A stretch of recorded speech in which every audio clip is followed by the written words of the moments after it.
Hello guys, my lunch is Jollibee. Di ba man, ano And yung gyoza, lolo ko fries, burger steak, and coke. Chicken fillet de Jollibee. Saan may kutsara? Ng Milkis. Sa third. Gasa mo na lang to. Nandun sa kwarto ko, sa kay mami. Katik mo muna. Chicken fillet. Kami na lang. Kaya kami nila ako sinigang. Alfredo.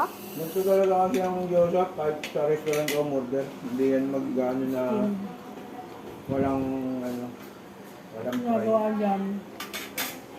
Habang ini-steam mo, yung tubig, tapos hindi. Hindi habang. Paglagay mo, lagyan mo ng tubig. Let it steam.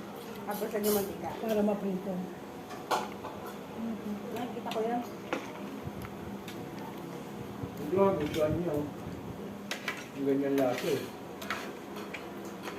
Ay, ano naman ano Japanese kasi yan. Hindi man yan Sabi na ito. Kailangan ko ng soy sauce para sa gyoza. Ah, may sili yan! May sili yan! Spicy! Ayaw niyo walang ano.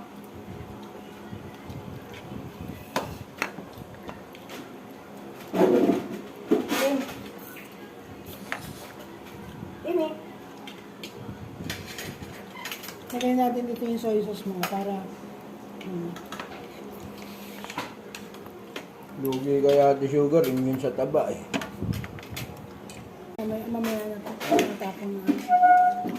180 ba dyan ang isang kilo? Opo, may isang pack. Hindi, 180 rin. Mura naman yung doon, pati yung